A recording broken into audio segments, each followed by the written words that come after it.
Chelsea 2, Zagreb 1, and Chelsea top their group. Fantastic news. It is absolutely amazing. But why can't we do anything simple? Why can't we be a team that goes out there and scores 4 or 5 goals and makes it super comfortable? The chances were there, but no one wanted to finish the dinner. It was absolutely delicious and no one wanted to enjoy it. Yet, we're here to chat the breed. The good, the bad, and you guessed it, the downright ugly coming your way. Welcome to the Kavkas, you guys, and welcome to the first November video. Last month was phenomenal, and I want to thank every single one of you for making that happen, because if you don't watch till the very end, none of this happens. If you don't hit that like button, none of this happens. If you don't subscribe to the channel, none of this happens. So please support the cause. Back here, hit the like button, subscribe to the channel, and follow me on Instagram. It's in the pinned comment. It goes a long way. But today's result was very good, but we have got a few talking points that are very engaging, very promising, and we need to discuss it in finite detail. So let's get into it. There are a lot of positives to talk about today, so we're going to start with the good. We're going to enjoy ourselves. We're going to get into the detail, the nitty-gritty. But what I'm going to say is I enjoyed watching my Chelsea. My Chelsea in that first half is what I want to see. 4-3-3, attacking football, fluid, players interchanging through balls, firm passes into each other's feet. It was nice, aggressive, and it was something that I've been relishing, something that we haven't seen since the early days of Tuchel. Chelsea playing with impetus and strategy to go and attack the opponent. Yes, we conceded a stupid early goal. Yes, we went 1-0 down. But the result was never in doubt because you could see the boys were on it. And we'll start with Raheem Sterling's goal. Raheem Sterling's goal today was some beautiful football. Jorginho gets the ball, and how many times does he get the ball and play it sideways? This time, direct. This time, under instruction, clearly. Play it forward. Auba's making the run from the left-hand side. Aubameyang is coming in, and the ball goes to Aubameyang. He back flicks it, and Sterling, cool, composed, takes another touch, opens the angle up, and passes it into the net.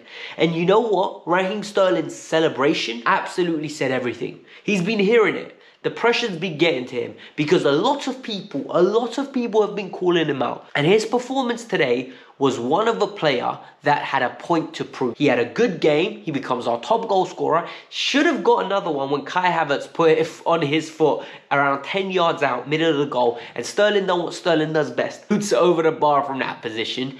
But all round, very good performance. Strong on the ball, energetic with his pressing, creative, and more importantly, in the front three, causing havoc. Then you start looking at the second goal, and the winning goal as it pans out to be Zakaria. Zakaria started in a 4-3-3 on the left-hand side, and then he would also support Jorginho in the covering and turn it into a 2-2-2 when Mount would go up and would go into a 4-2-4 basically. So we rotated from a 4-3-3 to a 4-2-4.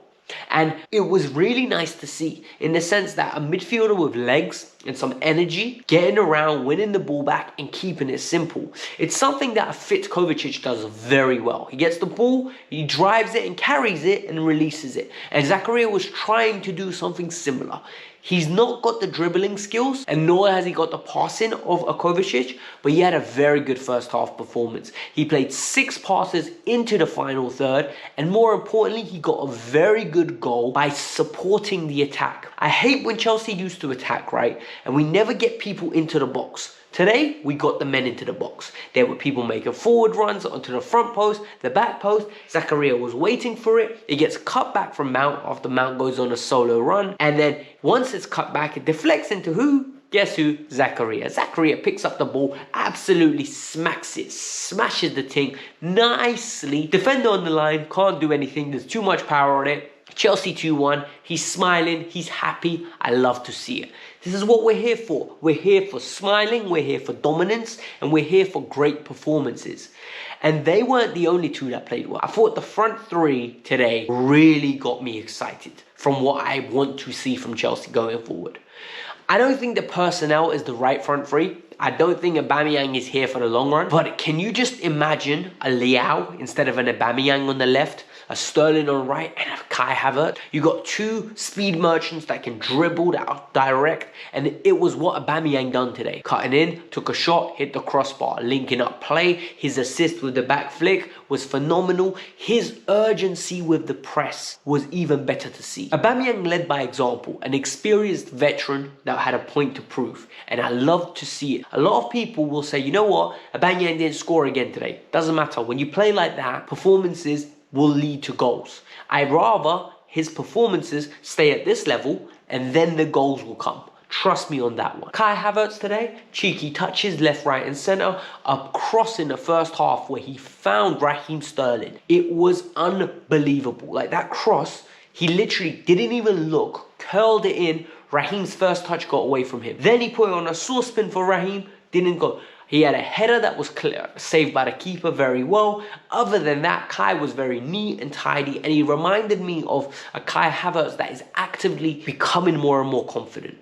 A Kai Havertz that's going to attempt things and make things work. And that is a Kai Havertz I want to have on my team, and that is the Kai Havertz I want leading my line. He's a good player. We need to trust in him. I thought the midfield as well today was very good. Like, I really enjoyed the combination of the midfield, the composition of the midfield, where you had the Jorginho dictating play. You had the Zakaria with the energy and the desire, the grit to win the ball back and release it quickly and get the attack started. And you had Mason Mount there for the creativity. I thought Mount's first half performance was very good. I thought Mount was getting on the ball, very aggressive. He was very effective at getting the ball into the final third and getting involved in the final antics of the game. Yes, the quality of the ball from Mount is never there or hardly ever there, but he had a good game. Overall, the second half that came down, and it was really frustrating to see that as the game went on, we lost that impetus, we lost that control, we lost the midfield balance that we were really thriving off of. Maybe it's the personnel, but the balance in the first half was phenomenal. And what was really nice for me to see was that the defenders were getting involved with the passing. Trevor Chalobah has become one of a sample in this. This team does not grow without Trevor Chalobah. Trevor Chalobah is the face of this team at this moment in time defensively. Like, he has been our best player. For me, if I had to get a vote for our player of the season, Trevor Chalobah without a doubt. If Trevor doesn't get it, it's a joke. Trevor should have scored at least 2 goals today with the amount of free headers he had from corners. He's a constant threat, but his passing was impeccable. Absolute confit, amazing. Confit in my language is like sweetness, absolutely phenomenal. His passing is on the saucepan. You have to love it. You have to respect it. And this guy best be getting on that plane to Qatar. He has to be. Okay, no if, no but, no maybe. A player that deserves some plaudits because he never gets them from me. Christian Pulisic. Pulisic came on and today he showed why he wants to play for Chelsea Football Club. Pulisic wants to play football and he came on with, I'm going to show you I am good enough to start for this team.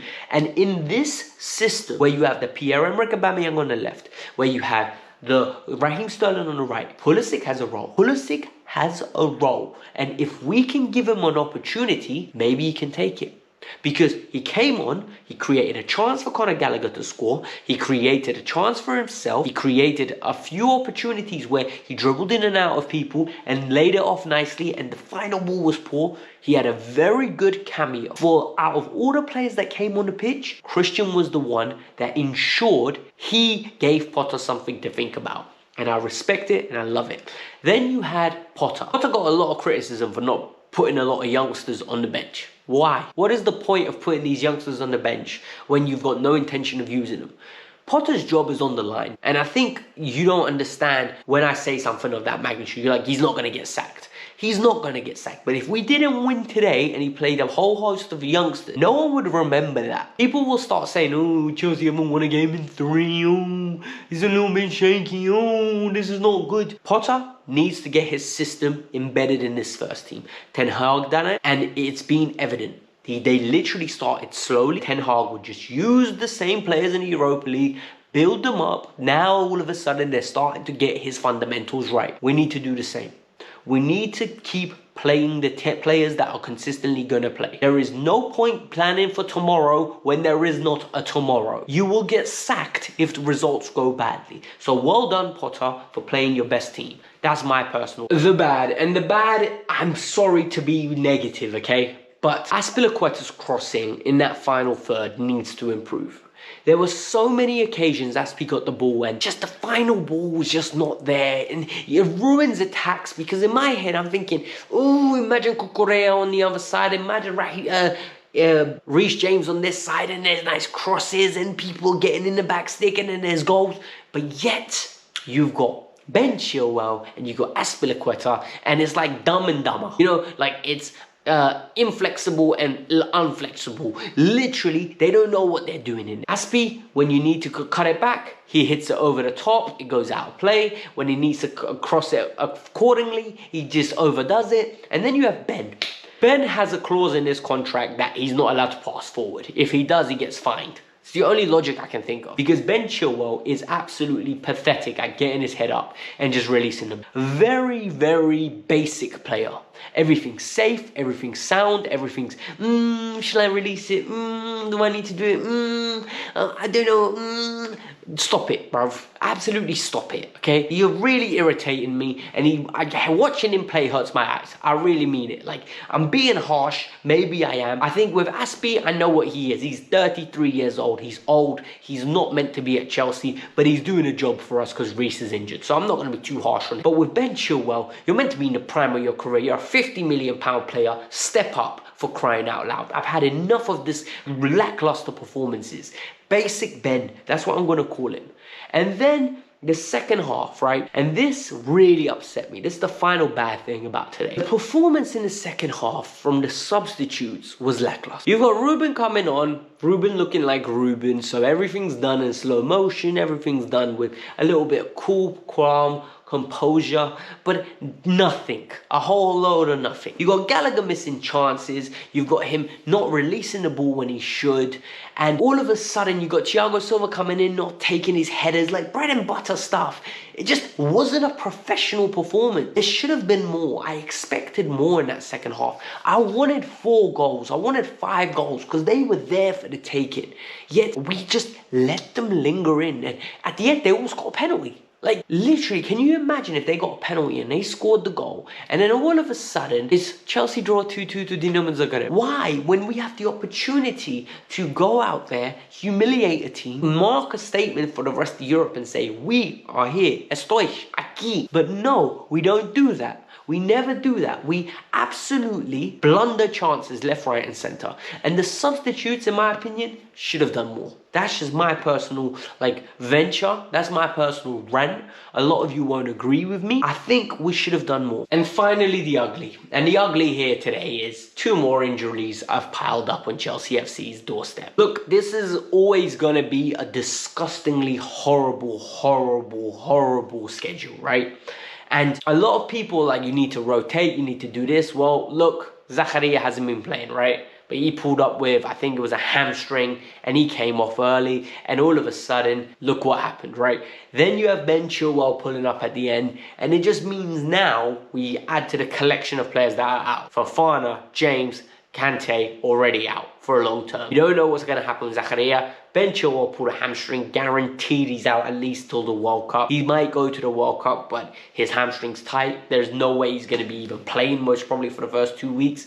So it's frustrating because we've got big games coming up. We've got Arsenal, Man City, and then Newcastle. Listen, we need to win those 3 games. I want to be in the Carling Cup. I want to be in a good position before the World Cup. We need to get 6 points. We get 6 points, home at Arsenal, away at Newcastle. We go into the World Cup in a very good place in the league. We close the gap on Arsenal. We come back, it's 7 points, and what? 7 points is nothing. In our head, we can overtake Arsenal and we can finish above them like we should. I'm not saying we're going to win the league because that's Manchester City's, but we need to be positive, right? The injuries, they don't matter. We'll be fine. So hit the like button, subscribe to the channel. I hope you lot enjoyed the review. I'm feeling much better. Thank you, by the way, for all the lovely messages that you lot sent me, because I haven't been feeling well for the last 2 days. I've been under the weather. I've been sipping a lot of water, lemon honey tea, and I'm starting to feel a little bit more like myself. I hope you lot appreciate that I made this review today. Hit the like button, subscribe to the channel, and follow me on Instagram to keep up with me. Peace out. I'm out. Adios, amigos.